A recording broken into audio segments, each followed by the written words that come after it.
Sa kuha ng CCTV sa Ibarra Street East, Bahak-Bahak, Olongapo City, pasado 5:48 PM kahapon, makikita ang pagdating ng kulay silver na Toyota Avanza.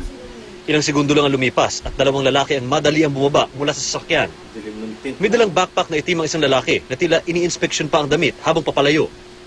Ang isa naman na naka-shorts at t-shirt, tila nagbasid pa sa paligid bago tuluyang umalis. Pero ang sasakyan, naiwang naka-hazard light at nanatiling nakapark sa loob na may 4 na oras. Nang buksan, dito natagpuan ang dugo ang bangkay ng 60 taong gulang na empleyado ng money changer na si Pedro Ico. Tagtad ito ng halos 30 saksak sa katawan. Ayon sa nakadiskubre sa biktima, nagtaka siya kung bakit nakaparada at nakahazard ang sasakyan at nakaharang sa gate. Kumuha po flashlight. Ang sabi ng driver ko, tingnan natin po sa likod, sabi ng driver ko. Nung tiningnan namin po, nakita namin po may sombrero at nakadapa. May dugo po yung sombrero. Kinabahan na po kami. Then umikot po kami sa harapan, sa may harapan ng windshield. Nilinis po namin, pinaslatan, may nakahiga po. At kitang-kita po yung mga saksak, nakahubad.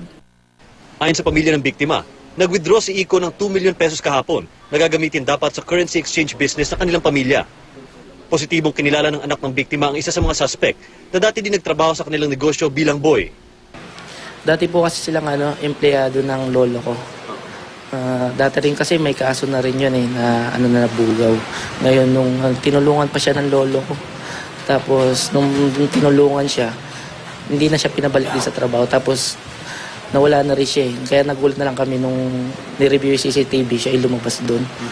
Patuloy ang manhunt operation sa mga suspect na namataan ng umano sa Manila. Mark Zambrano, nakatutok, 24 oras.